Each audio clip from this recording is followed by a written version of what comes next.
හයි guys කොහොමද ඉතින් ඕගොල්ලන්ට අද අපි බලමු මොසරලා චීස් හදාගන්නේ කොහොමද කියලා. මේකට අමුද්‍රව්‍ය දෙකයි ඕන වෙන්නේ. මේකට ඕන වෙන්නේ එලකිරි සහ විනාගිරි විතරයි. ඕගොල්ලන්ට විනාගිරි නැත්තම් දෙහි බින්දු කිහිපයකුත් ගන්න පුළුවන්. මේක සාමාන්‍ය ඇඟිල්ල දාන්න පුළුවන් තරම රත් වුණාට පස්සේ අපි විනාගිරි ටික ඇඩ් කරගන්න ඕන. මම මේකටත් විනාගිරි මේ තේ හැඳි 8ක් පාවිච්චි කරා. එකපාර විනාගිරි ටික දාගෙන යන්න එපා. මේ වගේ සැරින් සැරේට පොඩ දාන්න කීටි කැටි ගහනකම් අවශ්‍ය ප්‍රමාණයට විනාගිරි දාගන්න වැඩි දාගෙන යන්න එපා. ඊට පස්සේ මේ වගේ පොඩ්ඩක් ඇඳ ගන්න. ඔයගොල්ලන්ට පේනවා ඇති දැන් නම් පොඩ්ඩක් කිරි කැටි ගහලා තියෙන්නේ. ඔයගොල්ලන්ට කැටි ගහන මදි කියලා වගේ දැනුනොත් විතරක් විනාගිරි තව ඇඩ් කරගන්න. ඇත්තටම මොසරලා චීස් කඩේ මාර ගණන් ගෙදරදී මේ වගේ ලේසියෙන් හදාගන්න පුළුවන් අඩු වියදමින්.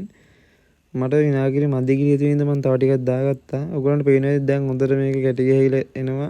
මම මේ පොඩ එකතු කරන්නේ කලින් අර විනාගිරි තේ හැඳි 8ම තමයි.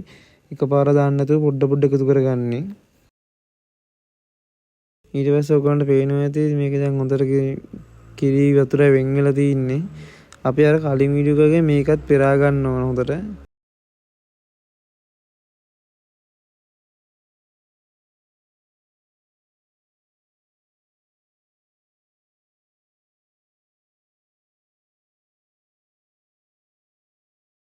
මේ විදිහට මේ ටික රෙද්දකට දාලා පෙරා ගන්න ඕන වතුර ටික අයින් වෙනකන්.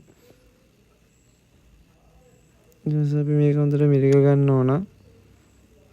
මේක මිරිකගෙන වියර වෙලා අපි ඊට පස්සේ මේ චීස් ටික හොද ගන්න ඕනේ. මොකද විනාගිරි රහ තියෙන මේක විනාගිරි මේ රස නැති වෙන්න මේ ටික මෙහෙම දාලා හොඳට හොද ගන්න ඕන.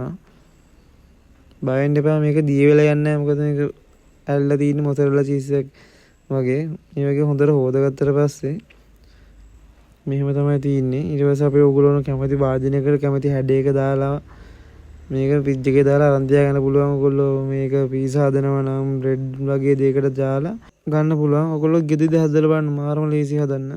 එහෙනම් අපි ඊළඟ වීඩියෝ එකෙන් හමු.